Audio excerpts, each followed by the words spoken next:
Today we are setting up an advanced multi-boot system that will have MS-DOS 7.1, Windows for Workgroups 3.11, Windows 95, NT40 Workstation, and Windows XP installed. To get started, we will boot the system with a standard MS-DOS 6.22 boot disk.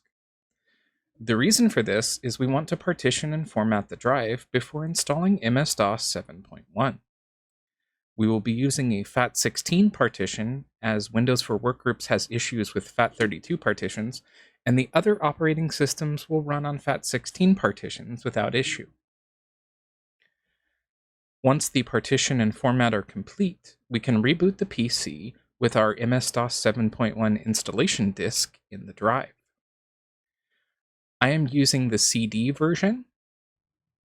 MS-DOS 7.1 is an unofficial distribution of MS-DOS made by the China DOS Union.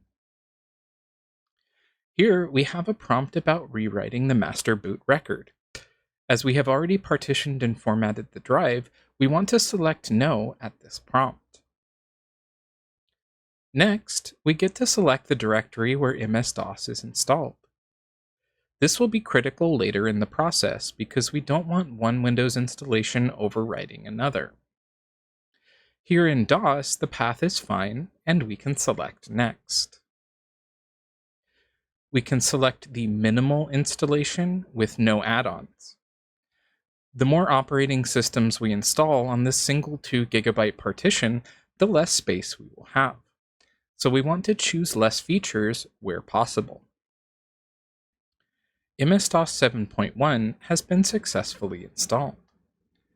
Now to insert our Windows for Workgroups installation floppy disk and run setup.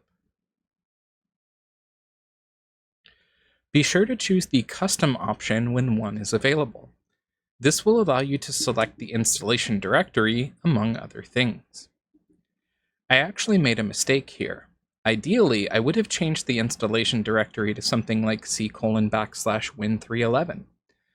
The reason why I didn't is a compatibility patch that ended up not being needed. Expects Windows for Workgroups to be in the C:\Windows directory. As this is an advanced multi-boot tutorial, we won't be going into the finer details of installing each operating system. What we will be covering is all of the choices that matter and can break the boot menu.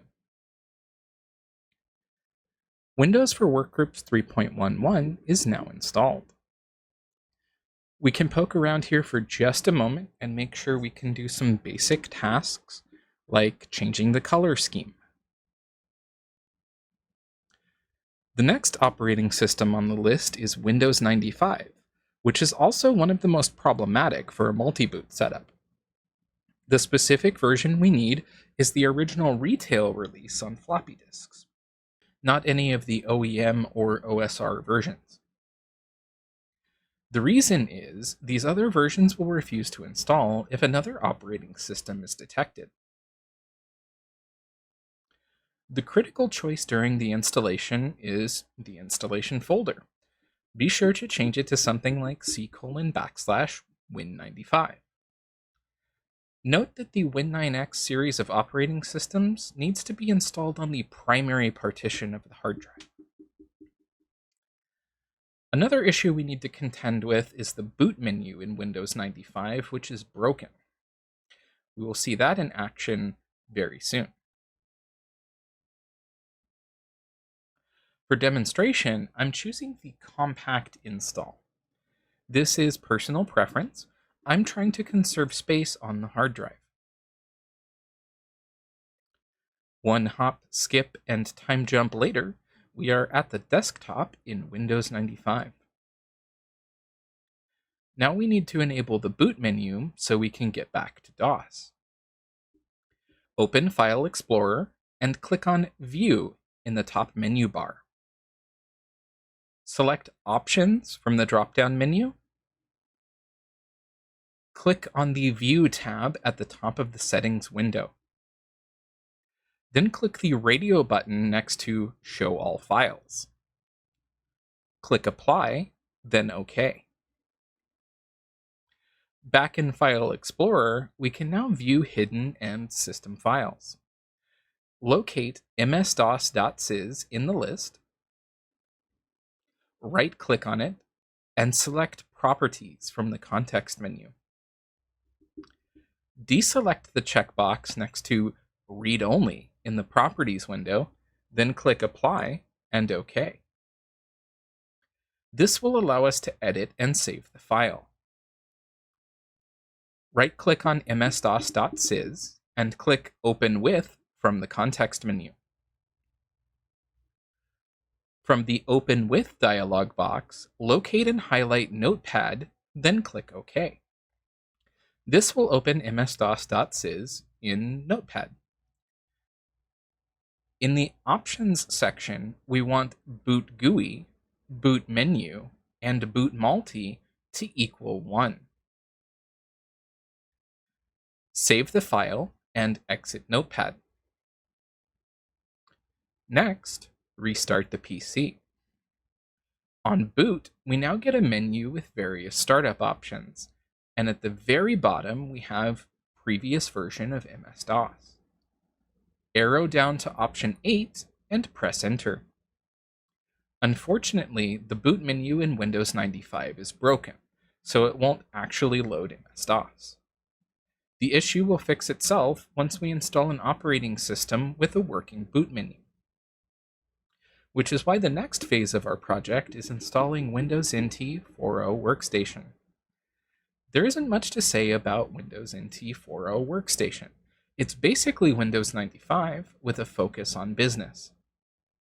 Even with the setup options, the default installation folder is c:\WinNT.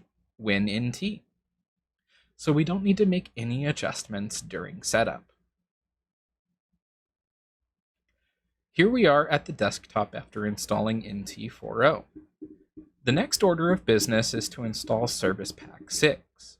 Otherwise, NT 4.0 will no longer load after Windows XP is installed. I may be making this multi-boot setup look easy, but it's not.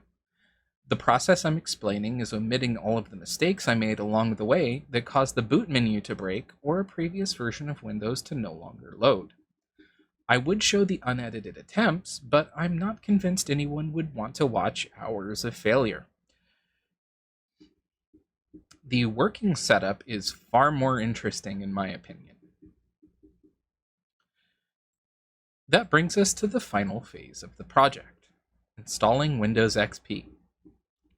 It is important to reboot the PC with the Windows XP installation disk in the drive.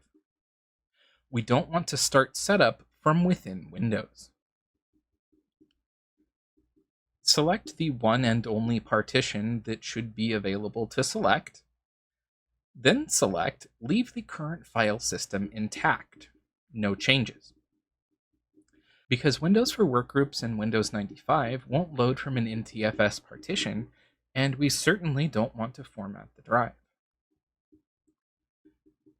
There are no specific options that need to be selected for the remainder of setup.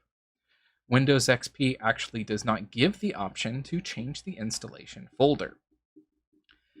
If we recall, we should have changed the installation directory for Windows for Workgroups, because we don't want it to be overwritten by another version of Windows. Interestingly enough, when looking at the directory structure from MS-DOS, XP appears to have installed itself in a folder called Windows, followed by the number 0 in parentheses.